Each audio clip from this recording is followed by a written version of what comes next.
Oh yeah, so welcome back to Everything from Nothing. we can cut it off. It's all good. Yeah. This week we're joined by Bill Fitzgerald. Yeah. Bill Fitzgerald, who's my play school friend. Play school friend. Yeah, exactly.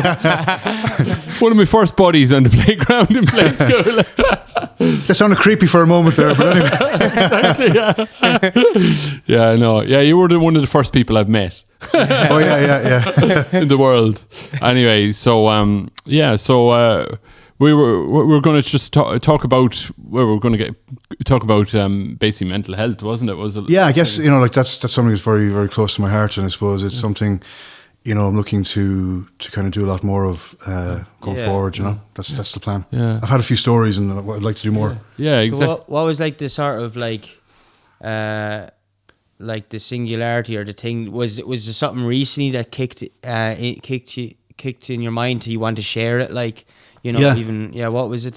Was it a specific thing, or? I suppose what happened to me was even though I'd been hospitalised twice at 22 and 23, it took me even longer to get back into it. Yeah. Because the public consultant in Turles was opposite Scolelby, so I never went to a psychiatrist after hospital. I was lucky enough to kind of soldier on. I got work, and I worked in Dublin and did XYZ. It happened probably 2010, 2011. I was going out with a girl in Dublin, and I told her I wanted to harm myself and go further with it. Yeah. And I mentioned this to a few girlfriends previously who were more counsellors, sometimes long-term girlfriends. Yeah. But I said it to her, and all the others said like this, we'll talk you out. We know, be grand, whatever. Yeah. This girl said like, because maybe you're a bit older. I'm 48 now. I was 36, 7 then. She said, like you need help. You need to talk to someone about it. Yes. Essentially, that's not good to me, she said, which is fair enough. Okay. It wasn't like, I know, talk about it and get support like from someone. It was, so I went into, I started counselling. I looked at different options, and some of them were more expensive and some of them were during the day. Okay. And so I found My Mind in Ranelagh. Okay. I became a My Mind ambassador after 3 or 4 years. What's My Mind? My Mind is kind of a low cost option for counselling and therapies. So, it went really well, but that was the reason, because I thought I'll do this and I'll get back with her. It never happened, because it doesn't work like that, This is a longer process than 6 months or a year. How much is My Mind to go there? Is what you can afford, is it, or what is it? I think it's 20 odd or 30 if you're unemployed. I think it's 50 otherwise. Yeah. So at the time it was a good low cost option. I think they had a few of them in Dublin. I haven't looked for them lately, but as far as I know, they're still there. But they get a lot of therapists who are starting off, who make their hours up, that way. So it's good from that point of view, And you find that good, like? Oh, definitely. Like the talking was great, and then what happened to me was after 7 or 8 sessions, I just got a huge panic attack in Jervis. I was meeting an ex-girlfriend just for a chat and going around, and I had a great night the night before in Flannery's. We were out for work with Irish Life. I was in Irish Life, and we were, they brought us out for the night drinking, and it was all good. And I just had a huge panic attack, and I remember coming. She wanted to call an ambulance, and I was like, "No, we'll get home in a cab." And I remember, this is how I feel, and I'll feel better tomorrow. I remember feeling the same way the following day. So I was daily rate contracting. So from that, I was lucky enough to meet a girl at work who was studying psychotherapy, and said, check out the Buddhist Centre in Dublin for meditation, and it'll really help you, So I went there, and it was really good. But whereabouts is that? Sorry, just off James Joyce Street. It's just it's in the city centre. It's close enough to where Talbot Street would be. And all that. But really cool bunch of lads. Like, I think it was a 12-week course, and really the happiest, chilled people you'll ever meet in your life. Very, very zen. You do. I think it was 2.5 hour sessions weekly, but I kept that up. I kept doing it at home, and I did it in the toilets at work. Lovely. Because, meditation, yeah. Yeah, I didn't talk because I had to it was functional. I had to do everything I could to keep going. Because you were working computer programming at that stage, right? Or what were you doing? Working in IT support. IT support, in Irish Life. And like, the reality would have been, if I didn't keep it up, then I would be, what do you do? I mean, out, you're like, that's the problem as well. I think as well, it's very black and white when it comes to those things, you know. Do you remember when your trouble started? Like when, like, was it 13, 14, or what was it? Like, Yeah, what triggered it all off? You don't know what. Yeah, I think maybe 12, 13. And the problem I had was that I grew up in a house that, in hindsight, we didn't talk about. My mum and dad went through a lot of trauma when they were, before I was born. There was a cot death in the family. My sister Siobhan, and then I was prior to that, actually, Mum had breast cancer. She had a mastectomy. So that was within the time, and I never knew that was a time scale, because when you grew up, you don't know any leaflets for breast cancer or for cot deaths, we'd never talk about it, and Dad would say, "Shush," you know. We never talked about it. I only found out when I was 40 the scale of it. So I was a couple of months premature, born in Hall Street, same as John and Siobhan, the brother and Siobhan before me. But I was kept in Mum and Dad's bed until I was 5 years age. And when I found this out, I remember joking with Mum, I could be on an episode of Jerry Springer now after hearing that. You know, like, I was, because they're so terrified. And it was only last year that I found out that usually what happens is the guards are called. Mum never called the guards, so she had to go to a coroner court. Oh God, love So there's all this trauma going on. She was a very strong woman. She was incredibly strong. And I think that strength maybe was good in the short term, but for her, you know, long term, you need to get help in as well, you know. Of course, So I guess once I realised that, I was putting it together, and I'd say 12, 13, you know, was difficult. So I remember in 4th class in Scolelby, stammering and stuttering, and not being able to read from a book aloud, and that would keep up on and off. It could be. Have you ever seen Life of Brian? Yeah. Do you remember when the guy who stutters is like talking perfectly when there's no one around? Yeah. That was me. Like, you're talking perfectly, and then other times you're like Pressure, social anxiety. Like if I had a thing in school where somebody was to reading, especially in Irish with Jimmy O'Shea, who I'm going to at the moment, but he would, you know, you'd know in advance when your reading was. And that would, like, I wasn't scared about anything other than that in school. I was just scared about reading aloud, because religion, I could mess around and I could be a bit of a messer, but other classes were difficult. Was it like a thing of who you were comfortable around? Like, so if you were with people that you felt safe around, could you speak sort of more fluidly then? Oh, definitely, yeah. And it was very much like that. And also my mum, God rest her, she gave me, she didn't know at the time, but like the one thing that you should never say to someone a kid anyway, with a stammer or stutter is, take your time, do it slowly, because that highlights it, and the kid is thinking, well, there's something I'm doing wrong, so I have to do that. Oh, wow, so it's a really, I only found it out later on in UCC when a friend of mine, his younger brother, had it. And they just let him do whatever. They didn't interrupt him. That makes sense. I wouldn't have thought that before that. Yeah. So like all this stuff was kind of, you know, I think the speech was difficult. You know, when I went to St. Peter's College for the French College Gaeltachty thing, you know, I couldn't say my name, and I couldn't get involved in the activities. With a wider group of people, but if there's like 3 or 4, there's 5 or 6 of us who went down. It was grand.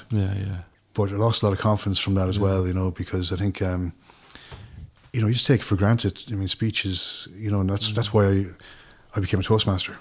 Oh, really. Wow, did you? Yeah, I became a Toastmaster in Dublin, I was doing it here in Thurles as well.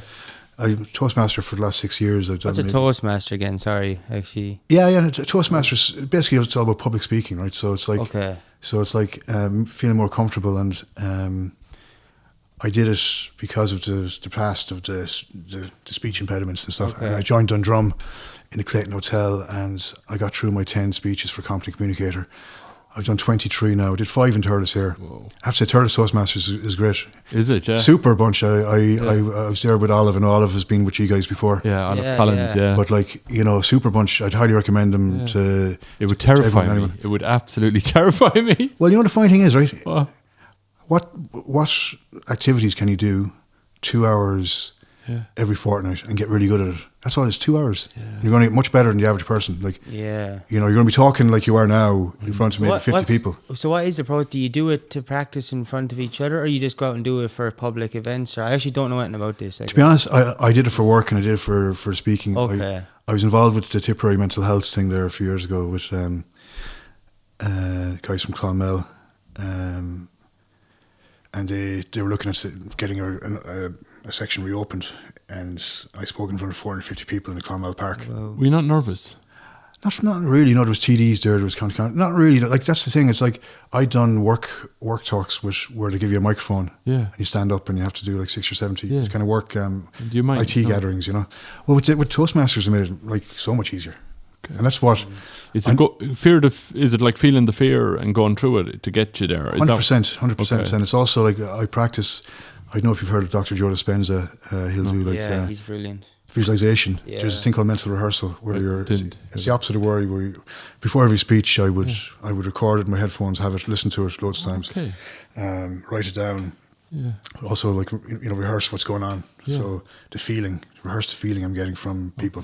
People saying that's really good or that's really, and it's just every little helps, you know. And I think when you use the holistic tools, I mean, probably the biggest thing for me was stopping drinking. I got off to stop drinking 7 years ago.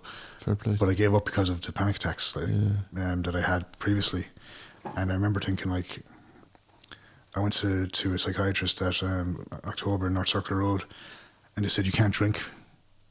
And this is coming up to Christmas, and I was like, you know, it was like a death in the family. It was terrible. It was very hard. Very hard. But the reality was I couldn't drink because there was an increased medication. Yeah. And I was like, oh my God, what am I going to do? I know. And I went out, and in fairness, I went out every night till 3 or 4. And during that time, I went out with a girl whose family owned a pub. Brilliant. And I was thinking, there must be some kind of angle here. Someone's trying to tell me something, you know, what's going on. And like, you know, I was with her for a year, and like, you know, I went back drinking 3 or 4 years after that because I felt fine. And then I realised, look, I'm doing all this holistic stuff. I'm doing Reiki. I had little plans like, diurolites, coconut water. Lovely. Reiki was great to get rid of hangover. I was doing all this. And I realised, like, I'm spending time on this drinking thing. And the funny thing is, when I went out and drinking water, I was so much more confident. I felt so much more... Without the drink. Oh, yeah. We were only talking about it last night up at a gig, like... I'm off the drink about, I don't know how long I'm off it. But anyway... probably a year or 2 years, I don't know. Okay, so, yeah. But like I started enjoying going out without drink, just get a pint of Coke Zero, and just that's it for the night. Like, but you have better crack, and you do. And then the following day, I mean, I'm into like the 0-0 beers now. I had like a Moretti 0-0. We stuff and the girlfriend. We had her twin sister and the boyfriend over to the apartment, and we had a lovely night. And like, I think there was about a 5-6 year spell in Thurles, and probably in the noughties, 2005 to 10. Where I was never out in Thurles during the day, and I'd have maybe 2 or 3 drinks to even go uptown. Wow! I remember with my mum and dad, I had a bottle of wine on my own with them. They had drinks, I had a bottle of wine just to go uptown. And there's something wrong when you're drinking like that, just to go into a pub, you know. I was talking to a friend about like he was going out drinking and stuff, and then you can take some cocaine, it'll sober you up again, you know. And I said, like, I can do all that with just the Coke Zero. I can get to the same point without the drink or the cocaine. Well, what I'd say, even the alcohol 0-0, like they've done studies where psychologist studies where they give people a free bar and they won't know, and they'll hide all the labels on the beer. And people get locked on 0-0. Yeah, I feel drunk and hangovers too. And the atmosphere, it's the atmosphere, and the atmosphere and the feeling. Like I was out in Dublin last year in Searsons watching a match with one of the lads, and I had a 0-0 Guinness and a few 0-0 Heinekens, and I felt tipsy, and I said, this can't be possible. But you know, the way I was having a 0-0 Heineken with the label on it, but the Guinness was, you know, was just open, so my brain is telling me this is a Guinness. But it was it's a gift, because I think I got sick of the sparkling water, and you get sick of people asking you.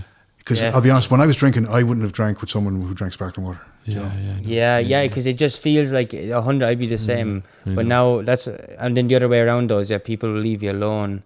And you also leave people alone. Like, we probably do all our friends now that we don't know are drinking 0. Like, when you don't drink, when you give up drinking, you do lose a lot of pub friends. Like, you know, like people who, you know yourself, people, when you're drinking, you could knock in 1 or 2 people, then you meet 3 or 4 people in the pub. That's the only place you ever meet them. You know, but it's easy to do that, you know. That's fast. I definitely found that was a kind of blessing as well. Like, when I started to become more aware of, like, being reckless and just all over the place partying, and then I noticed that, like, you do there's like, you come out of the fog of like who you thought were friends, and it's not saying any of them were bad people, but just an actual sense of friendship. You come out of the fog of like what you thought connections were and friendships were, but really your whole relationship was built around the pint. Like, completely. Like, I mean, no idea, like the whole time. Yeah, I mean, I first I got a twinge of change about in 2005 or 6 when I was working with two guys. They were really cool guys, and they didn't drink. Yeah. And you're on the whole template of on Monday morning, I had X amount of pints, I was wrecked. It's like, badge of honour. And these guys were like really cool, did cool things. I think one of them did like BJJ and like other things as well, stuff I'd like to do. And I remember thinking like, he's not pushed. Why isn't he not pushed? He's not talking about it. There's something I'm missing here. And it does make you think, like, when you see, I know that, they say the teenagers in 20, group are drinking less than what my generation would have drank. And maybe taking care of themselves more, which is great. But I'd say there are still a lot of people who are drinking to excess. Definitely. In a bad way. And that's fine. Like, that's their own path. They're going to find out at some stage. Yeah. I'm not anti-drink or anything, but I think I know from talking with one of the guys there recently, there's huge numbers in AA places in Templemore and Clonmel around Tipperary with tons of young people going in there. Is there? Yeah. That wouldn't have been the case maybe 10, 15 years ago, The only reason the drink use has gone down with younger people is because the drug use has gone up. And that is what it is. Like, it's gone way up in an insane amount. Like nearly half the 16-year-olds starting on stuff now. It's insane. Wow, that's crazy. It's insane. And it's like tireless every small little village in Ireland and around the world. Like, and partly it's to do with the fact that drinks gone so expensive. The more they put it up, the more people will like start to just keep their money for drugs because they can find drugs cheaper. It's crazy, but so I think it's partly on the government. Not that they should keep drink cheaper, like if kids drink, but they should definitely work out, like, I don't know, there needs to be stuff for kids to do instead of drugs. I mean, it's an area I'm not really, I see it up in Dublin, but I'm not totally I have an 18-year-old son, like, so I mean, he wouldn't tell me what he's doing anyway. but it's more, I know he just has the odd pints and stuff, but apparently, but no, I think it's more like I think you've been very hitting it on the head there. I think it's like things to do, like, like definitely. What I think they should really be doing is get the guys, like, get people like the two Norries. Get them around, people like them and them, if they're not busy or whatever. Put them in every school in Ireland, and then like they can say to the guys like, we were addicts, we were this, we were that.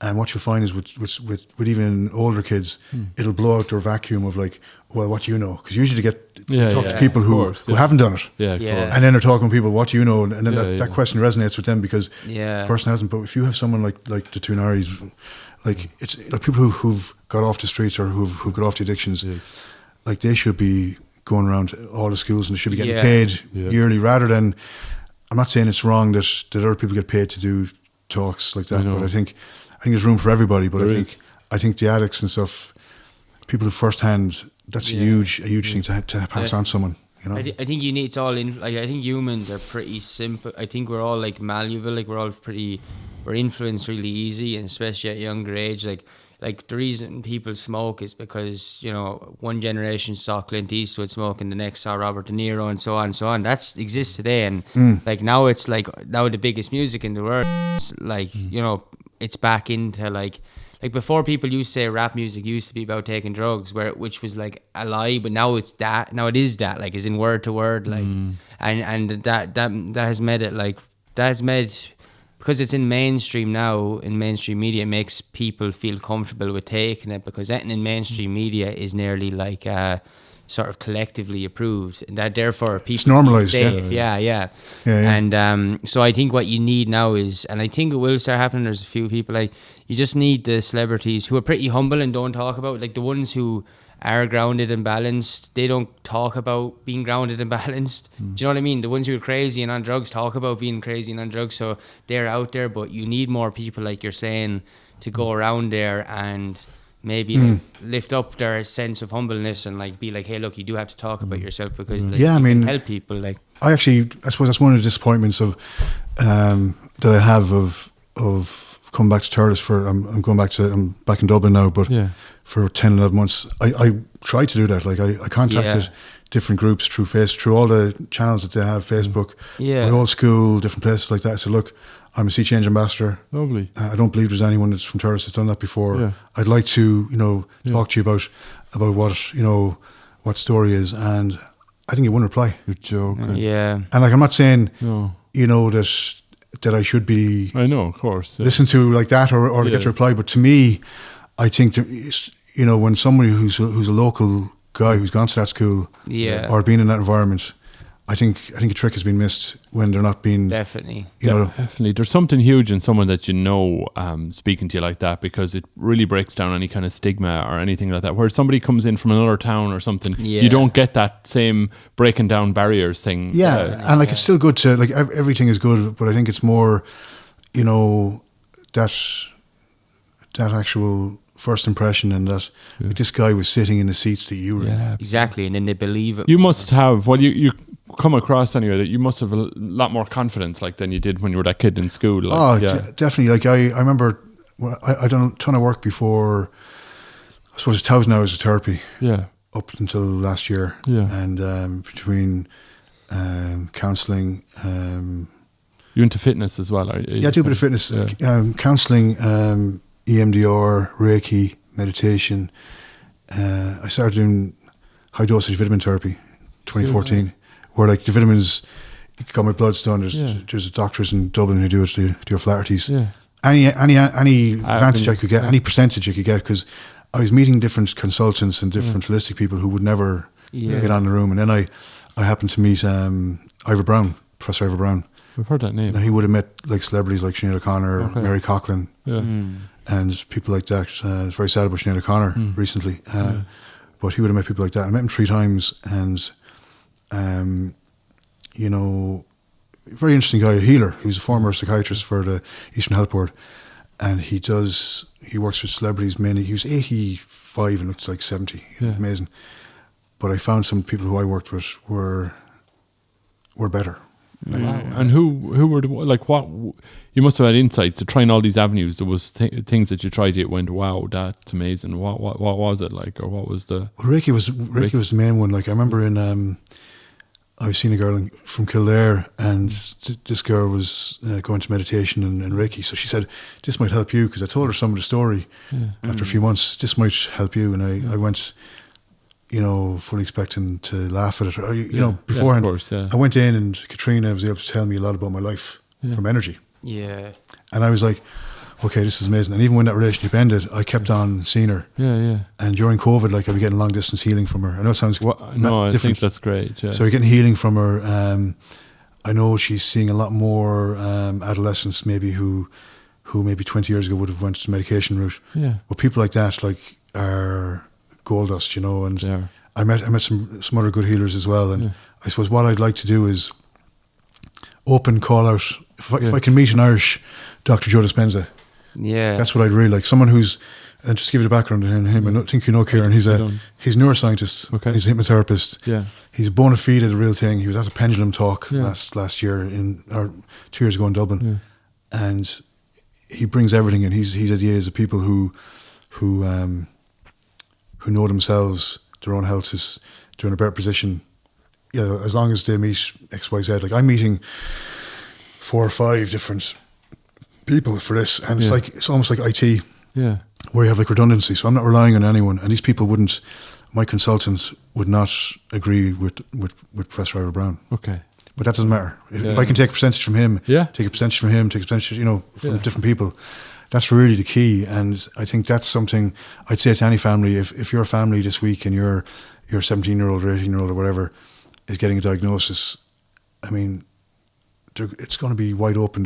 Like, you're going to be scared. I remember a couple of years ago, there's big news, and I think it's still happening now, where people who are in psychosis or mentally ill go to Clonmel General Hospital, and they get like watched by people, or it's not good, not appropriate. But I think that the reason why I did the story with the Independent, and I was quite lucky to get the story, the Irish Independent, Sun Independent at the time, and a few others, was I thought, well, if we had all this pain, maybe we could help other people. Yes. And it hasn't been as easy as that either. Yeah, I remember reading an interview. Was you with either in the Independent or the Times? I can't remember which it was. Independent, Independent. very. Yeah, it was good. You got a good full page kind of a thing. It went well. Like they didn't want to do the childhood stuff. Yeah. To start, Noel Dunnan did the childhood stuff for me. And mentioned it. Yeah. But they didn't want to do the childhood stuff. Okay. And to me, that was the story. Yeah. Do you know, because like, what's that about that they don't want to do that? I don't know. I think advertising or something. I think it's very hard. Even to do the story, I had to mention services that I didn't use, like St. Pat's. Now, I'm not against St. Pat's, but that was in the tail end of my story. I think it's very hard to get one. I was lucky. My psychologist in Dublin had a link to someone who gets outlets for stories, and I did the interview in Westbury. You know, I thought it was like Bono or something for the day. That's class. You know, I thought it was Bono for the day. You know, so in my head, so I'm doing this, and I got the photograph taken in front of Stephen's Green, but it's so hard to get one. Yeah. And she said, "Okay, it's okay if you're not doing the childhood story, you'll get another chance." Yeah, you'll get another chance, but it's very hard to get that chance. And of course it is. And what I noticed is against celebrity. Now, I'm not anti-celebrity, but no, of course. They'll have much more opportunities to do that. Whereas I think the regular soap, I mean, what I firmly believe is, right, if there's parents out there now with a kid like that, I don't believe that they want them to be a celebrity or they want them to be just like the other. They want them to have a normal life. Feel better. Of course, They want them to have a normal life, working, and with same as their friends. Yeah. And a lot of these people, with my diagnosis, it was bipolar 1, 65% will never work again. Wow. And it happens, I was down in Cork for a long jazz weekend. I was working in Carlow. Yeah. So I went down to jazz weekend on Friday, and I came back on the Wednesday. Yeah. Okay. Probably not a good idea. But I was elevated. My mood was elevated because I went through a breakup the previous January, February. Yeah. And I found out from Ivor Brown this is normal when you come back. Were you like down before that? You were obviously down and then I was very down, yeah. I mean, very down January, February. Yeah. I remember I was after UCC, I was doing a course in Cork, and I remember passing this homeless guy up by the South Mall. Yeah. I said, "Will you cheer up?" You know, he said to you, "Will you cheer up? Cheer up, will you? Cheer up."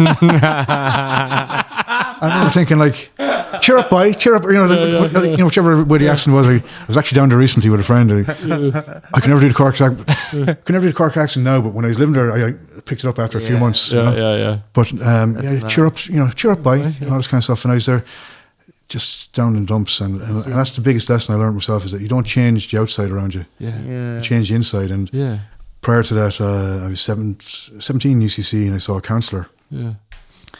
You know, the first few weeks of college. Yeah. You know, you're meeting your friends who are going to be there for the next 4 years, and if you're getting lucky, you know, I'm having some good friends, but you know, I found it difficult as well. There's another breakup. Maybe there's this pattern there, but I remember going to the Bull Library, and I'm ashamed to say it now, but I remember like writing down in pen, "Suicide is painless." You know, it's like a line from MASH. Yeah, I remember that. Yeah. And I remember thinking, geez, like now I think that's bullshit. Yeah. It's far from painless, right? Yeah, of course. But I was so lost, and I saw the counsellor, and it was challenging because my dad had been in university in America with 3 or 4 of the guys who were lecturing me. My dad was really stellar, you know, he won 3 or 4 scholarships and to get there, and I was struggling through this, and so that was difficult. You know, I found it difficult. I found, you know, at the time, but I actually met one of your previous guests in Moklers there recently, Teresa Crow. Oh, Teresa, I know Teresa. And I was talking to her about this, right? She said, "Oh, you're very tall," and I was talking to her. I was picking up my medication, right? And she must have, I don't know, I remember just thinking at the time when I left, like I was saying, because my niece is in the US Air Force, my brother was in the US Air Force when he was born there, and my niece is flying B-52s at the moment. Cool. And I remember thinking that, you know, we were due to go over for graduation in Colorado, and Donald Trump would have been there, right? Yeah. But it was COVID came in the way, so we saw it on YouTube. But I remember thinking, I'm saying all this to her, and I mentioned a cousin who I knew in the Bronx, who she knew, because she was there so long. I think I'm picking a medication. Does she think I'm making this all up? Or, I know. Do you know the whole thing? Yeah. Just you're leaving. It was just funny leaving it because wonderful woman. She is, wonderful woman. But it was just, I suppose, like, so that was difficult in UCC for that. And I got through with a lot of exercise. I did I played in a Munster Minor final with Tip against Cork, and I played soccer to a good standard here. Was offered a chance to go elsewhere to Michael's when they were very good, when they were FAI youth, you know, finalists and stuff, and teams like that. But I didn't go, and I think there's a window for anyone when you're. I think I'd say now between 15, definitely between 15 and 17, I was, you know, one of the best footballers in outside tip even. Yeah, yeah. You know, yeah. But Sarsfields don't play football, so Yeah. I never played hurling. I got forced. Yeah. Well, they tried to make me play hurling in Scaleby, but I never did. Yeah. So I was always captain of the football teams, Yeah. which is unusual because I didn't play hurling, but just rugby and soccer. But there's a window for anyone, and when you see the good times, like when what I'm trying to say is like the best people who I've seen in sport, like it's all up there. They have it up there rather than physically. Yes. They're, you know, they just have that temperament or they have the mindset, and I never, you know, got to a higher level from that. I mean, once I was hospitalised, it was game over. Like it was no. I was asked to play rugby and soccer after that, but I wasn't the same guy for a good few years. You know, I was happy enough drinking my head off on a Friday and Saturday night, and looking back on it now, you're looking to escape, or you're looking to. I don't want to sound corny, but numbing the pain. But like from hospital, it was quite tough. Yeah, of course. Like I asked 3 or 4 psychiatrists to compare what I went through to even 10 years ago. It said it wouldn't have happened. Yeah. You know, I got given a very tough drug called Largactal, which is used as it's still used in nursing homes in the UK to quieten patients. Awful, so it was called a chemical kosh. Robbers used to use it in the 60s and 70s, put over a handkerchief, and no way. You know, it's devastatingly tough. You know, you're devastating. But I suppose when it came to the hospital jaunt of it, the first time it wasn't voluntary. Yeah, I was sectioned. You know. So What age were you at that time? I was 22. I got back from Cork, and I was elevated, and I went in. It's funny. I went in that morning. My mum gave me 2 sleeping tablets, and I was watching stuff away, and I was watching different movies, and I was crying and laughing, you know, between, you know. So I was definitely elevated. Okay. And it's only now that I've learned how to deal with all that now, you know. But the last, say, 5 years I've learned to deal with it. But that morning I went up to Third CPS, and I met Joe Tobin, the careers guidance guy, and I said I was looking to go do pharmacy. Okay. Go back and see what the story was with it. Yeah. And so I wasn't completely elevated, but I went to see it. This is when you were 22, like, I just done a degree in UCC. I did a food science degree. So you said you'd call into Joe? Yeah, just to see. You know, I was definitely a lot more confident and all the rest of it. And then I met a GP that morning who I'd never met before in my life, and first time. And Mum and Dad were worried about me because there was a history of this in Dad's side of the family. Yeah. So decision was made to. Now I think if I look back on it now, there's a great line by Cormac McCarthy where he says, "You never know what worse luck or bad luck saves you from." Yes. Paraphrase it. I mean, 100%. So in some ways, you know, there was a reason for what they were doing, definitely. Yeah. And I remember going in. I went over with my brother and one of his friends, Ken O'Connor, from town, and we.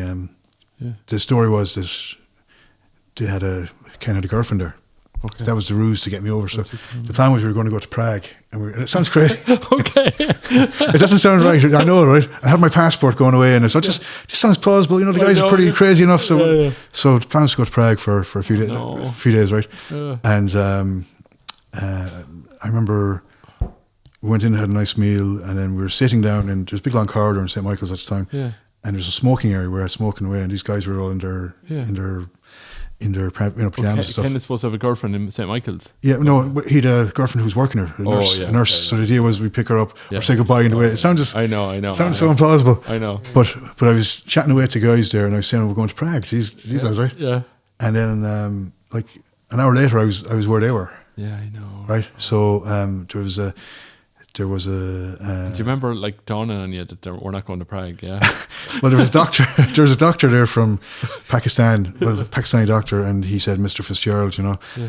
And the guys were joking that they thought their name was going to be called, you know. Yeah. It was them, but I went up and he said, "Look, you're very tired," because I admitted to suicidal ideation. Yeah. And stuff like that. So he said, "We're going to have you rest here for a while," and all the rest of it, and all that. And so I was crying and stuff, and then I didn't speak to my mum for probably, I felt like a week, but it could be shorter. Yeah. But it was a tough. That place was closed down. It was a tough place. Yeah. It wasn't like I know you had the guys Sean and some of the lads. Yeah. It wasn't like it wasn't like a St. John of God's. You know what I mean? No, it was a tough place, and There's a regret I have actually when I did the talk in not a regret, but sorry, which place is it? Whereabouts is the place? It's beside the main general hospital now. Okay. It's empty at the moment. There's nothing there. I know the building, that grey building. Just on the right, yeah. Yeah. And it's funny when I was going into like I did the walk for because like I still think services are important, but I was joking with my family that whenever I went up for my mum and my dad, I was joking with throwing a few rocks through the window, just joking about it because I never enjoyed it, never enjoyed it, and like, but we did a talk in Clonmel, and this guy said, I was talking with Clonmel, and I was saying, well, I found it tough, and it was a tough place, and this guy said to me, this is what happens, we get people who try and help get pinpointed. This guy said from the audience, well, he was in Kilkenny, and you should try that if you want something tough. And it was like a competition. Well, almost like look, if I was back again, I was on a podium with 4 or 5 speakers. So if I was back again, I would say, look, pal, you're more than welcome to have your own podcast and your own site and talk about it. And, you're definitely more than welcome to that. Yeah. But you can't put someone else's experiences onto someone. No. And I would, and the fact it was closed down. They said there was a report where a lot of,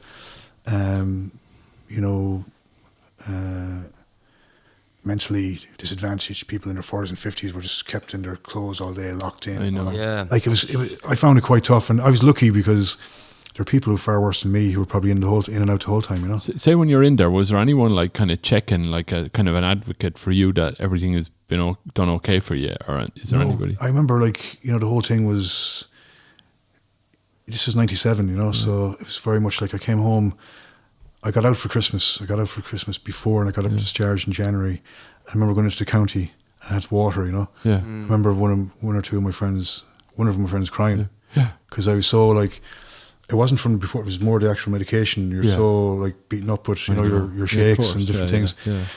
And that was tough. And I went back in the following year. Yeah. I had to go for disability. And my mum was the disability nurse. Yeah. So I had to go, which is, fine in some ways, but and then after a while, once I got the diagnosis, I kind of grew into it. Yeah. I kind of looked down on people with depression. Yeah. It sounds bad, but you hear about bipolar, like there's a lot of magnificent people like Michelangelo, Abraham Lincoln. Yeah. There's loads of people who have it, but then I realised that it's not really doing much for me if I think that way, after time, So I think the worst thing is when people label themselves. If you get labelled, that's something you can change. If you label yourself, it's very hard to change, So I went over to, so I stayed at home for a few months, eating my head off. That's one thing I'd say. I put on about 3 stone. Okay. And I was eating my head off, and then I went to Reading, where we were 2 brothers over there, lost all the weight, and I got back, and then my mum said, look, you need to get a job after about a week or so. So I went down to Dell on the operating, the actual machine line kind of thing. Yeah. And it was night shift work. Yeah. 8 p.m. to 8 a.m., which I should never have done because I did it in Dew Valley before, so we thought it would be okay, but I did it for a few months there, but lasted 3 days in Dell. I was getting hallucinations. Course, I was getting, I thought there was a big, I was calling into a neighbour's house looking for my ex-girlfriend, knocking on the door, like at 11 o'clock, half 11 at night, like shouting, like, where is she? Where is she? I know. Do that's not, that's scary to people, So I think now was something spiked, or was it just hallucinations from it? But I had hallucinations that definitely for a few days or longer, they tried to keep me at home. But I remember I was watching an Irish match on TV. I don't know who they were playing, and I heard like the Man of the Match award said Billy Fitzgerald, and I thought something's wrong here. They're playing. I'm not playing that match. I'm not in that match, So like that was. But from hindsight, even up to the last few years, my mum never told me exactly what happened. Yeah, of course. Yeah. But I know they tried everything to keep me at home. Wow. But then when I went back there, the best to me anyway, the best way I can describe it would be Girl Interrupted. If you've ever seen that film, that's what I would put down. St. Michael says, way. That was 97, 98. Like Girl Interrupted was set in 67, 68. Wow. For me, that's what it was like anyway. So, but I'm, as I said, I've talked through different people, and I said, well, maybe you did benefit from the whole thing of it. Yeah. I'm here today to talk about it, but it's. I'm not, and I did participate in the march for it because I think it's important for services and stuff. Absolutely. And I think at the moment in Tipperary they go to I think mid-tip they'll go to Kilkenny, south tip they go to Ennis. I mean it's not good, is it? No. Yeah. Do you have a kind of like a checklist in your head of things you do to keep yourself right, like as in healthy living, healthy? I kept an Excel sheet there. Started an Excel sheet. What kind of things like? I started both for study. I used the Pomodoro study method for study and for wellness. So I'll use emotional freedom technique tapping, which is a great site called One Commune, where you can subscribe to it. For tapping, Nick Ortner is very good. He's free videos on YouTube. Yeah. I do tapping. I'll do meditation. I'll do Reiki. I'll do exercise. I'll do physical EMDR and physical exercise. Yeah. Pre-COVID, now I was doing BJJ with a guy, and I did. What's BJJ? Brazilian Jiu-Jitsu. Oh wow! I'm looking to do that again now because I found it good, and do you breathing? Any breathing kind of things? I do breath work as well. I'm looking to maybe. I'd love to become a breathwork teacher and do be EFT teacher as well. That's just for myself. And what about diet and all that stuff? Or yeah, I mean, I suppose I don't. Not drinking is for me is the main thing. Like, girlfriend's a fantastic chef and cook, and like, you know, all veg, no processed stuff. So I should be laughing, but it's more like if I can say hello to her actually. Do. Yeah. Hi, Juicy. Grazie tanto. Just thank her for what's going on. Where's she from? She's from Sardinia. Oh wow, cool. Where's that? Excuse my ignorance. It's just off the coast of the southern coast of Italy. I was there in May, and I'm going there for a week in August. Oh, nice. Super spot, Alghero. That's south or north Italy, is it? South. Okay. Don't they say warm Mediterranean diet is good for your head? They live forever. The Mediterranean. That's it. Like those communities are being studied in Chicago, Boston, different cities in America. Like they're outliving their neighbours by 15 years. And what are they eating? It's all processed food, but they have like a very much a community, like it's processed, is it? Sorry, all non-organic, non-processed. Like like they're pure olives and all their salads. Just vegetables, it's so hot there, they barely ever eat hot food. And that big. I don't know about that. I'm not sure. That's what the theory is that like that it's because there's so many days that when it's hot here in any hot countries, they don't eat hot food, which tends to often be greasy. Like if you look at like countries in the West, like those places, countries in the West where it's cold will tend to eat really greasy hot food. Like they'll have like I was there. I met her mum there in May, and like they'll have like 8 course dinners, but they'll meet every Saturday as a family, like and closer family around it. Like that doesn't happen here, but for maybe Christmas or generally some families. So it's very close community, very close family. Like and you're watching the family thinking like, God, geez, this is something I wish I could have had. Up, That's so cool. But hopefully, like the week there will be nice. And but I suppose I have a sheet that I keep record of for the last 3 years, and it was easier during COVID because I was working remotely a lot with COVID. Like I changed jobs there in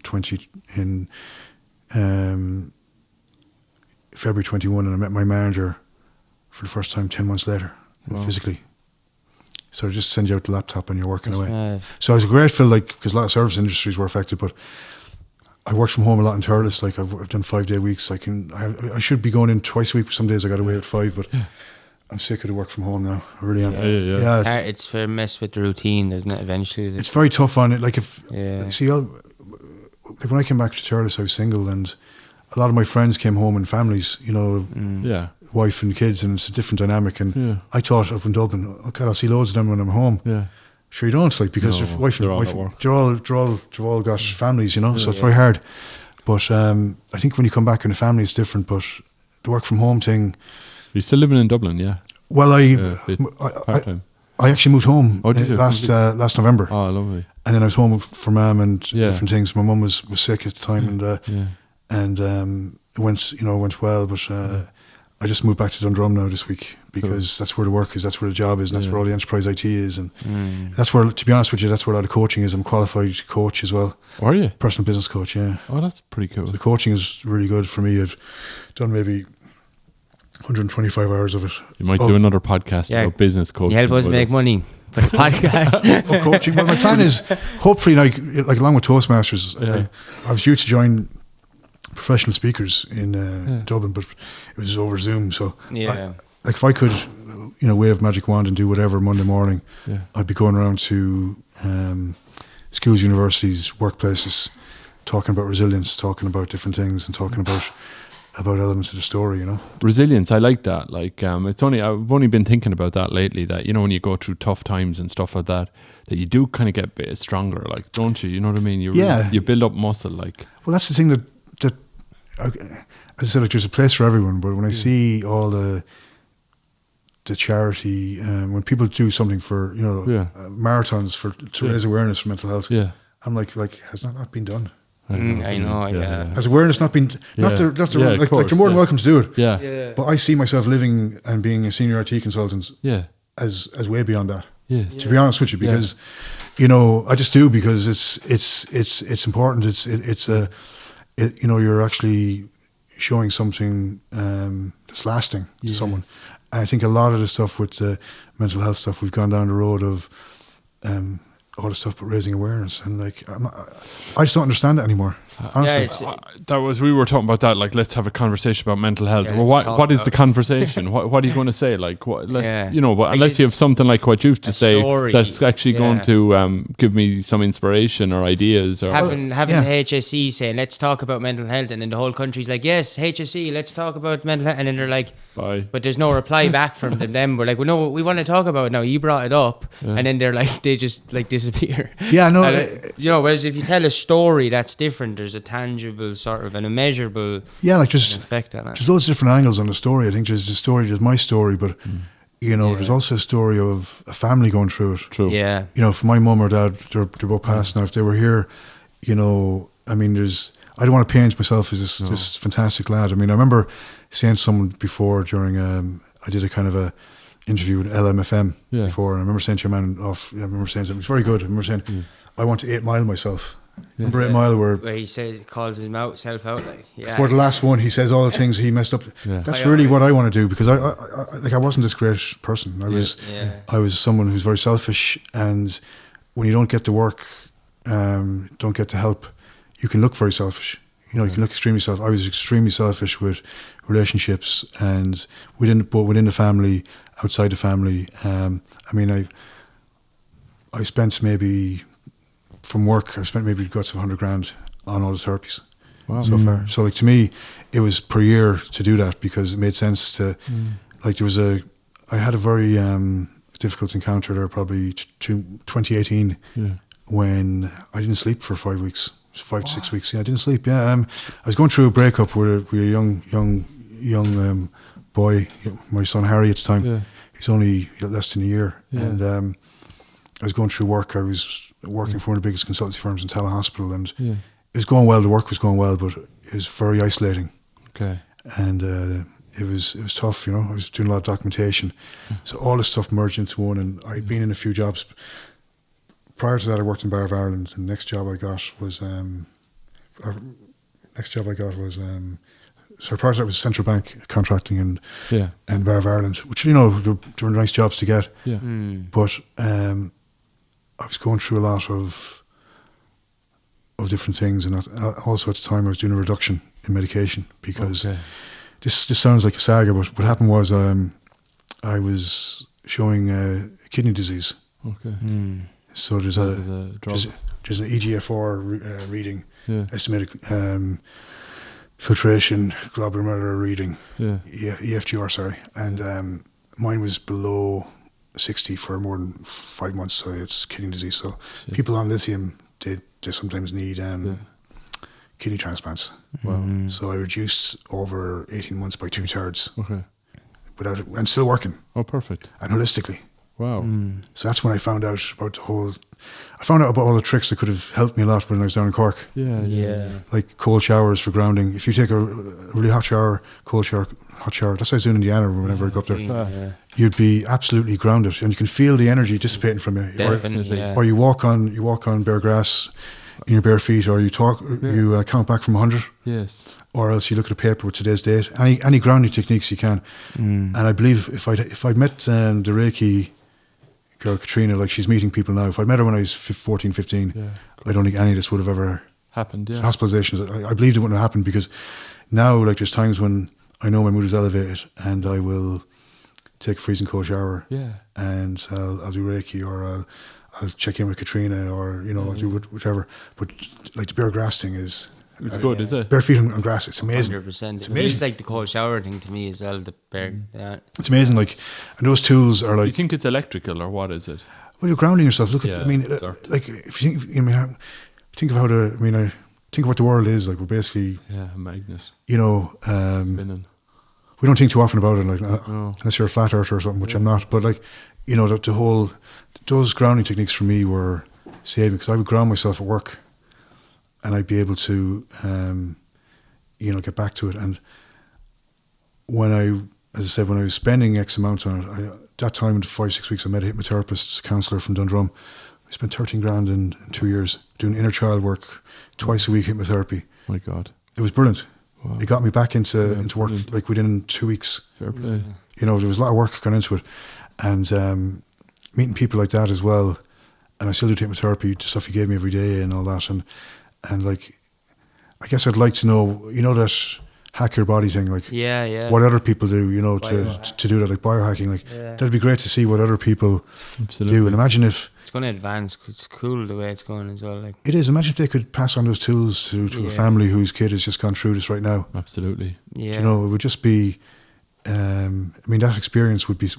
And what I'd say is, like, I'm not just saying that people like me talk to a family without them talking to anyone else. Yes, of course. Talk to everybody. Exactly. Talk to your GP, talk to your consultants, talk to your psychotherapist.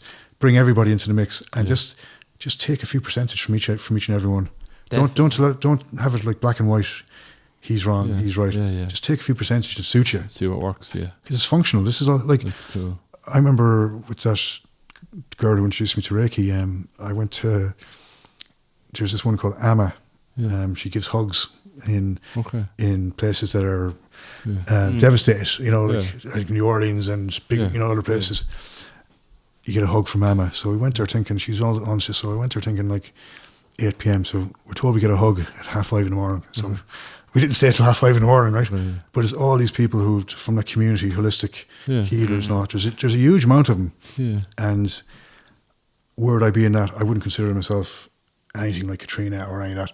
But this is functional for me, and that's all I care about. Yeah.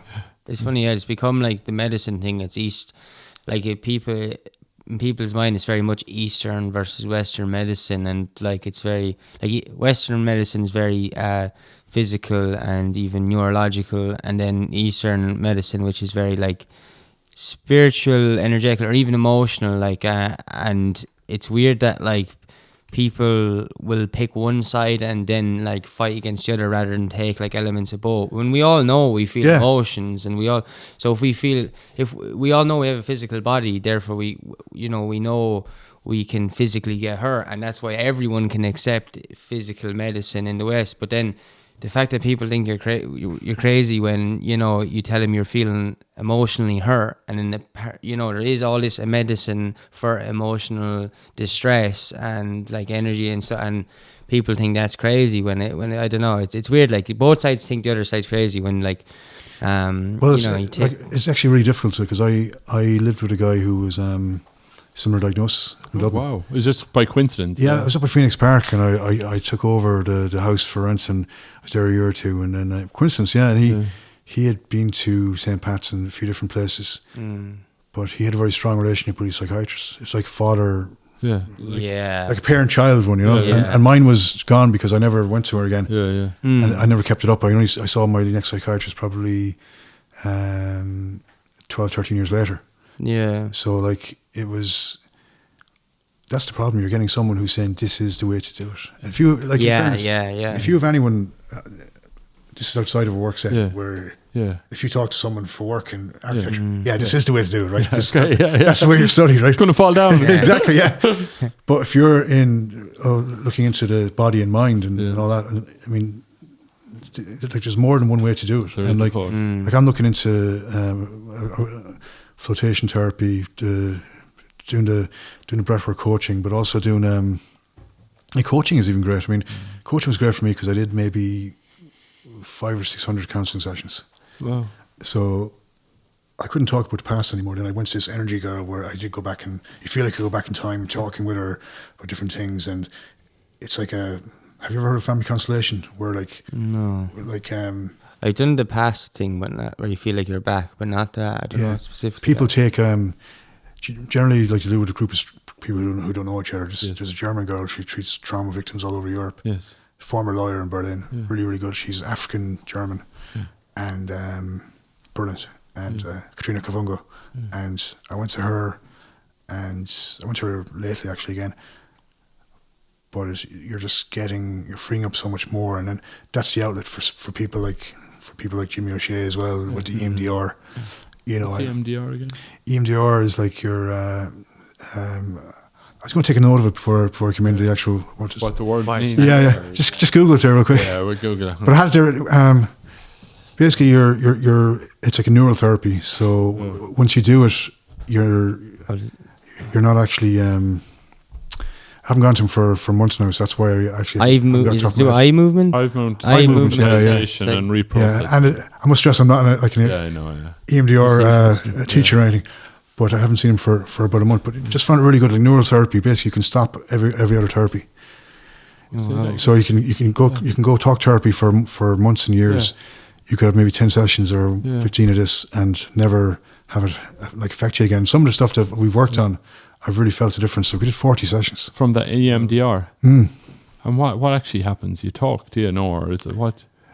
He will go through different points. And to be honest with you, I don't want to say the whole thing because I'm a participant in it. You're probably better off asking if you got Jimmy on, maybe. Yeah, we'll have to get Jimmy on. You should. He's very good. But anyway, you think it's good stuff. Oh, excellent. I mean, it's only became well known now because Prince Harry did it and stuff like that.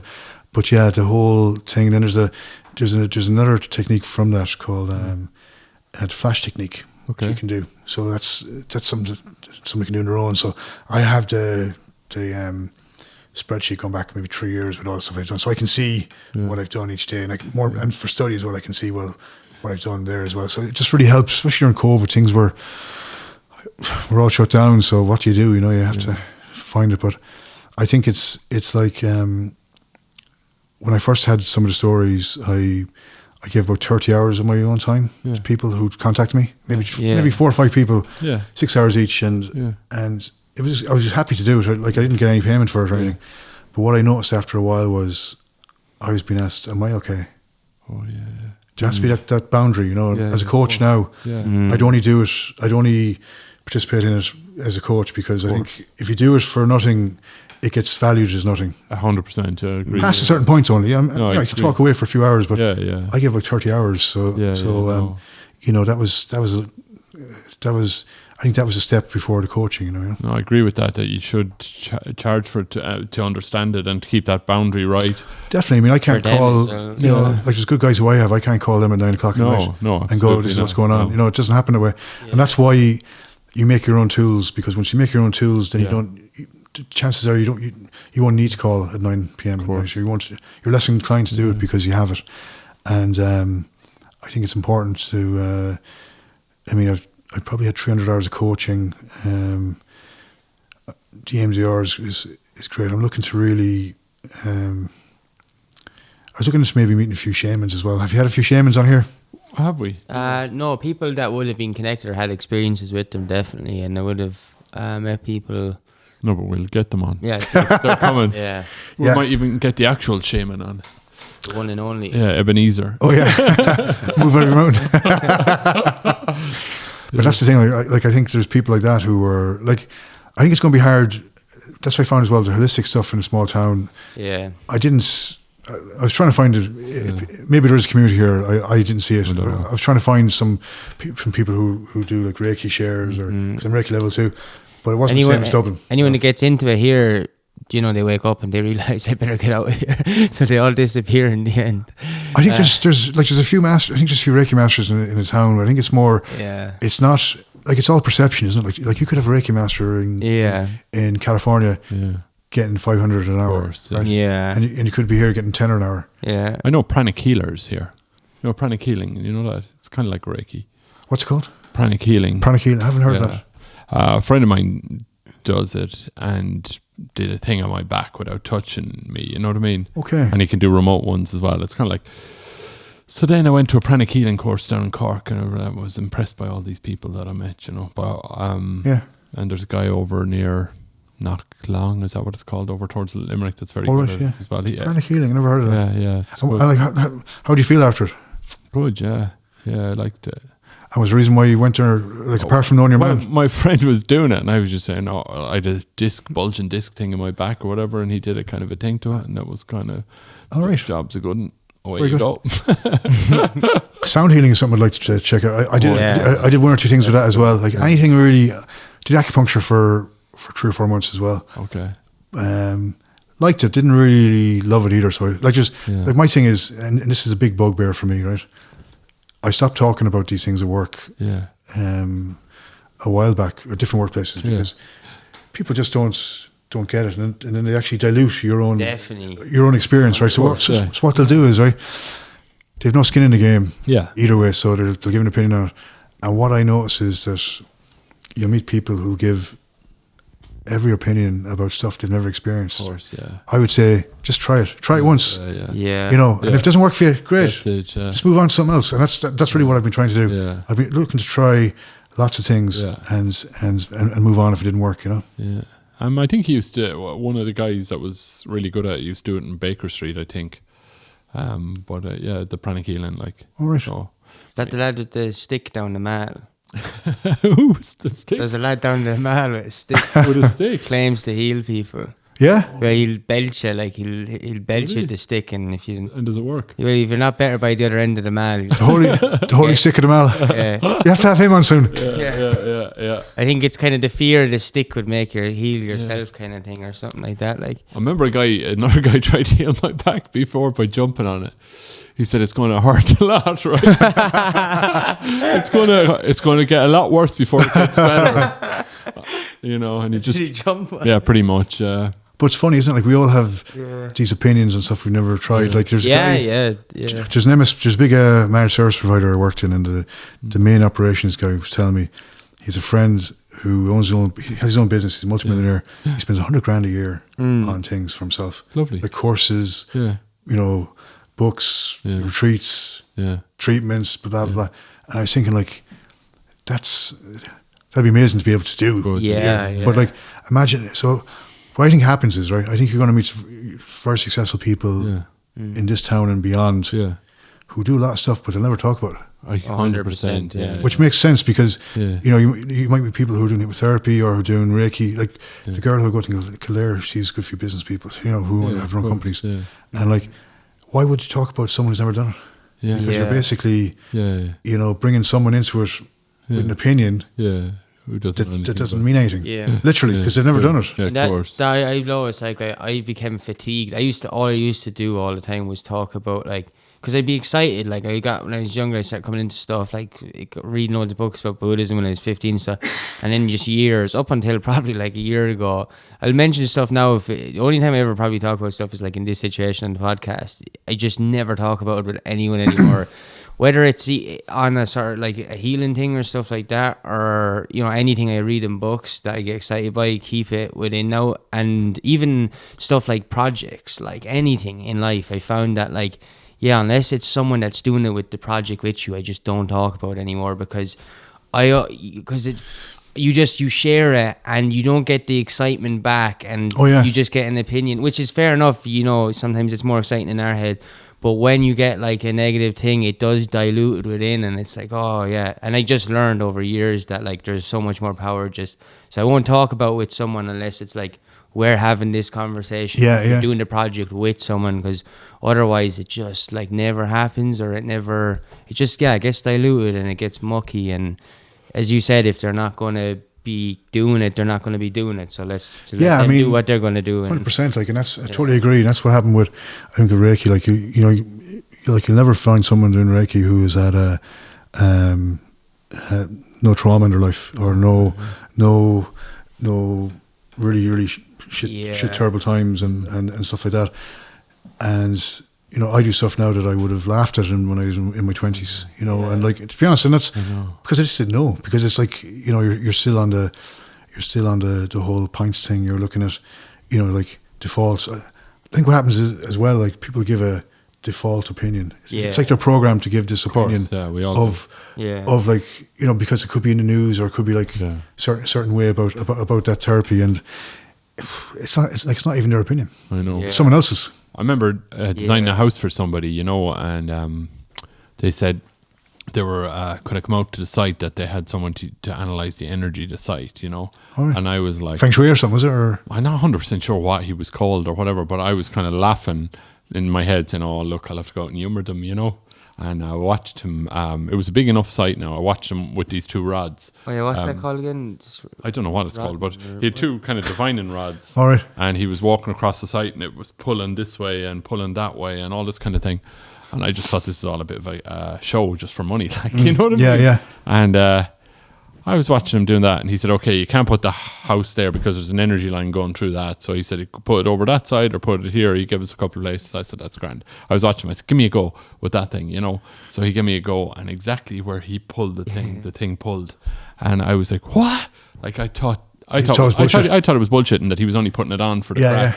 And I said, what? And I said, oh, it's no great gift or anything. He said, it's just energy. But he said, do you get static off of the cars in the summer? I said, yeah, I get lifted. Like some people get lifted, some people don't. He said, that's all it is. It's the same kind of thing. And but it's just, that was what changed me in it, that there was like, there is energy around, but how it happened. But you had to see it, didn't you? I had to see it, Like when I first did Reiki, I got very, I experienced a lot of paranormal stuff. Did you? Yeah, I was mad. I remember we did a work thing. I was working with CISC at the time up in Dublin, and the IT department, and they had a ghost bus night. Yeah. And went to St. Kevin's grave in Dublin, right? Okay. And I was... Kevin's bed, is it? No? Like, I think it's up 92 steps, and it's a haunted graveyard. It's a haunted graveyard in Dublin. I think. Yeah. I remember, I have to get out of here. This is really scary, and I had all these different things happening, and I went over to Savannah, Georgia, a couple of times. Lovely. My brother was playing a rugby tournament there. Yeah. Beautiful place. It's amazing. French, smaller version of New Orleans, and amazing. To have 1 million people in the city of 500,000. To have 1.5 million people in the city for Paddy's Day parade. Lovely. So they have pedestrian police. Lovely. Pedestrian, police. But we were driving in on the highway, and I think it's where Walking Dead is based. Initially, in Georgia, it's a big highways. Yeah. And I saw, I haven't seen it since then. I saw there was a 5-6-year-old boy with bandage just in the bonnet of the car, and I saw Confederate soldiers coming down from the hills. Now, it wasn't like a scary, but it was just I had these moments to that, and in Savannah too, which is scary. Did you see them in your head, or did you physically see them there? I saw flashes of it. Flashes of on and off, and then the first time I went to Savannah was really interesting because I was drinking my head off, and it was great. Yeah. I paid something like I mean, this is like minor scale rock and roll, right? I paid $400 for a cab to somewhere, lovely, somewhere, some gentleman's club one night, in a different state, right? Yeah, and I didn't know, So when you're people in a pub saying, who you've met for 4 or 5 days, saying, look, we really think you should kind of calm down a bit. Something's up, So we're just drinking all day. My brother's playing rugby during the day. We were drinking all night with him and his friends, and the second year I went, a year or two later, I wasn't drinking at all. Okay. And we stayed in the Savannah town. Bill is no crack anymore. I know, yeah. And we stayed in Savannah town. And if you ever have a chance to go to Savannah, it's amazing. The old town, they thought about knocking it down. And it's spooky as hell. Is Midnight in the Garden of Good and Evil isn't it? Yes. Lovely. Yes. Yeah. I saw the house where that was. I love that film. Incredible house. Pity Kevin Spacey's been cancelled because I'm always looking for that on Netflix. Well, he's back now, isn't he? Oh, is it back? Well, he's back, isn't he? Good. It's a pity. Well, we saw Great the house. movie. I did the actual ghost tour of Savannah, so you see the house. Yeah. Amazing house, for something like 12 million or something, where it was filmed. Lovely. But there's all spooky stuff around it. It's all, you have the graveyards with the old style mausoleums and the tombs and stuff. Yeah. But I never felt so exhausted in my life as if staying in the old town. Yeah. I was just drained. I felt like I was drained the whole time. But then I wasn't drinking, so it was. I'm actually proud that I went out not drinking. You know what I mean? Because people don't get it when you're out. Yeah. When you're out, and now it's fine because I could have 0-0 or whatever. Yeah. But to start, people are. Yeah. I remember I was in a pub in Thurles actually, and I was with Jerry Spain, right? Yeah. One night, I think it was Noel Ryan's. Yeah. And this guy said to me, I joined him in the smoking area, Yeah. Jerry was, and I wasn't smoking or drinking. Yeah. And the man said something like, he was trying to be sarcastic. He said, "What the fuck are you doing here? Like, you're not drinking or smoking." And I remember thinking, you know, I would love to have killed him, basically, because, you know, what was going on. Yeah. But that's the kind of reception that you're going to get from people. 100%. And, you know, maybe if I knew him, it's funny, whatever. What's weird is, like, I don't really particularly like being hungover or any of that kind of stuff. And I went through phases before not drinking, and it was always, "What's wrong with you? Why are you being like that? Like, what?" I know. But this time, for the last 2 years, nobody's ever said that to me. Well, I remember, God, like, the first thing I check after a big night out was my phone and my wallet. Yeah. I lost them all so many times. And keys, house keys. I lost 4, 5, 6 times easy. And, like, you know, having to go back to the pub. And it's not a big deal, but, like, the thing I'm really glad about it is because at the height of it, like, I would be thinking what I did last night. Yeah. And I don't have to think about that anymore. Great. Yeah. Not that we don't go out with the same frequency anyway. Yeah. But even for myself, like, I know what happened. You know what I mean? Yeah, the fear. And I think like when it comes to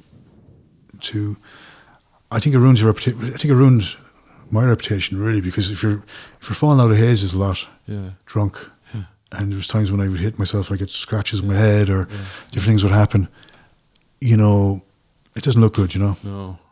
And I think I wasn't like a Richard Harris or anything like that, where I wound up in a different country. Like, you know, I know. That story about him is crazy. Where he left the apartment, he left the house. He stayed in Savoy in London. He left there talking to one of his ex-wives.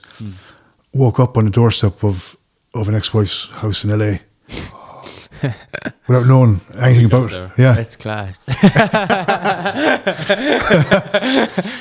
That's the thing, like, you know, like there's lower level stories where, like, which aren't much as fun. But no, but you're right. Like, no, it's not. It isn't fun. I only kind of joke. Oh no, you're right. You're right to joke about it. I mean, you know. Yeah. But, like, even with that isn't fun for anyone. Even on a small lower scale that isn't Richard Harris. You know. Yeah. Your own reputation, your reputation, but even, like, your own reputation, your own perspective of yourself. That was kind of the thing that, like, kicked the nail or whatever, some sort of analogy anyway to suit their. Please enter. Comment below the analogy. Oh, definitely, yeah. I noticed that was the thing that made me, like, you know, stop. Was just was getting control over it. Was that, like, how I felt about myself after, not even, like, worried about what other people or that reputation, but my own. Like, at first it used to be like, oh, worrying what other people thought if I did this, and then I got into this, no, but I don't fucking care what people thinking that, and then I got through that, and then I was like, oh yeah, but the thing that I'm worried about other people thinking is the same thing I don't want to think about myself as well, like, they align, you know. And then that was, like, what made me, like, kick into action or something. Yeah, I mean, it's just like, you know, you're looking at small town, like in Dublin, like or somewhere else, you can get away with all that. Yeah. But when you're home, like, what I found was, like, you know, well, I mean, like, you're like, you come home 4 or 5 o'clock, you stay up, have maybe a few more drinks, then you're in bed till 3 or 4 or 5. You go back to Dublin that evening on the train if you're a student or whatever. And, like, I think now, you know, I remember I was 40 at the time, actually. I think Tip had their first really good season in senior football. They beat Galway in the qualifiers. Oh yeah. And to play Mayo in the All-Ireland semi-final. Yeah. And the funny thing was, there was a lot of lads who I played minor with in 21 with who were on the Tip junior team that won the All-Ireland in 98. Yeah. But I was asked to go trials, but I mean, I wasn't the same guy anyway, so I wouldn't have been able to do that. But I remember thinking when I was 40, God, if I could get fit again, because my head felt fine perfect, now. My head felt perfect. I thought, if I could put this head onto me when I was 20, it would have been unstoppable. And that's really. I remember there was a journalist who said to me before, like, you know, if only you'd played Tip senior football, and I was asked to play in the All-Ireland B. I was in America on a J1. I was in Ohio for 2 months and then New York for 2 months. But and then before I got sick the first time, there's a really well-known Tip senior footballer I was in his sister was in my class in UCC. So I met him out in Dano's. Do you know if you remember Dano's? Yeah, I do. Yeah. And he said, look, you're going to be called up for the Tip Senior team, you know? Yeah. Tip Senior panel for the league and all that. Yeah. So, like, trying to explain mental health to a journalist is like, you've got no chance after this, unless you have a really good team, unless you know, unless you have what I have now, ready to jump in with someone. Yeah. And that's the bottom line. Like, mental health costs money in Ireland. It does. It costs a lot of money. Yeah. If you're relying on the public stuff, that's so I think you're in trouble. You are 100%. And like, is there anything that can be done about that? Well, I have an idea for it, really. Okay. You know, what I'd love to do is like cost it out would be. You look at, say, there's a lot of people like me whose main job is IT, and then I'm doing what I'm doing. There's tons of people like that who qualify in different things as a pastime or a second thing, or maybe they might take it up when they're older, right, in their 60s. Give people like me tax incentives. Yes. To actually work with people who are locally or whatever. Yeah. Like, make it, you know, like, you can give incentives to people who are qualified in it as well. So there's a whole flock, like, supply and demand would actually be, you know, once they're qualified properly and all that, the hours on. Yeah. It could be a game changer. Could. For the country. Because most of the people who qualify in it, they have skin in the game, they've been through it. They're not just people through. I'm not saying there's anything wrong with people who just come through without it either. Yeah. But I think it's much more beneficial when you both, you know. But what I found now is that I joined, there was a charity that I joined for a while after finished coaching. I joined group sessions weekly, you know. Yeah. And there was a guy in psychosis in a thing, and I remember it was really bad. There was people who were going back all over in a loop what's going on. That's where coaching really helped me, because it's all on you. It's not, I'm not telling you what to do. Yeah. You realise it yourself. And when someone realises themselves, it's much stronger.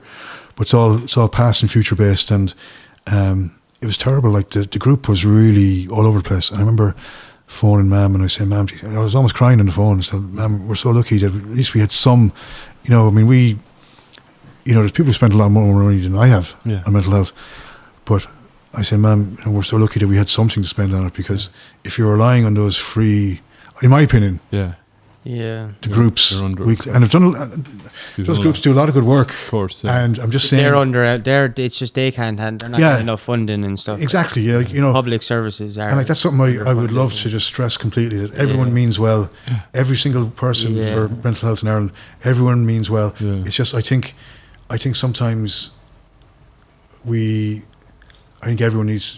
wants to be a chief instead of an Indian. Of course. Yeah. And like, if I could go back to Life of Brian again, do you remember when they talk about the groups at the end, you know, the groups that where were the People's Judeans Front, the Judeans People's Front, you know? Splitters. Yeah, splitters. There's so many groups like that in mental health. Yeah. You could look up and you could see somebody on the news or being CEO of whatever and you might think that means something. It doesn't really. There's loads of them. Honestly, it doesn't really. Like, the average person will think that means something more than what it is. And like, that's the problem. There's so many chiefs, and like, you know, I can agree with tons of stuff for what someone else has done. But will they give me the same leeway? I mean, like, the results are there. Look what I'm doing. You know, that's what I say to people. Like, look what I'm doing. I mean, and I think being open to everything is super important. Definitely. Yeah, definitely is. We're going to finish up now. Is there anything else that you wanted to? I suppose you finish up on that. Yeah, no, just I think it's you know, it's good to. I think, you know, what I'd love to finish up on, I think I mentioned it before, like the windows, like windows for sport, windows for work, windows for relationships. You know, one constant is change. You know, and I think once you're out of a particular routine, it's very hard to get back to it, and that's what I found most difficult thing was the routine. Out of hospital twice was very, you know, you're watching, like, it was very hard. I remember the Christmas, I got out of Christmas before the second time round, and you're 23 and all your friends are there going to work Christmas dues and their work parties, and I'm thinking, geez, will I even get back to that level ever again? Because I remember the first, did a FOSS course in Cork, it was all UCC and CIT, and then I got a job in Dublin, and I remember the first 6 months, I couldn't read properly. Like, I couldn't concentrate as well as before. So that's going to affect your performance. And I suppose I wish everyone would just, like, you know, if anyone's watching this who has a family member or something who's going through it, swallow a bit of pride. You know, look for anyone and everyone if you think to take an added percentage to your son or your daughter or your loved one or whatever, take it. Yeah. There's no two ways about it. Take it. Just swallow your pride. Like, you don't have to know everything. This isn't something that you were meant to know about in the first place. You know. That's so true. Yeah. Brilliant. Thanks a million for coming on. Well, thanks, guys. Thanks for thanks a million. Thanks everyone for watching on YouTube or listening on Spotify. We really appreciate it, and we'll see you next week. Bye. Bye.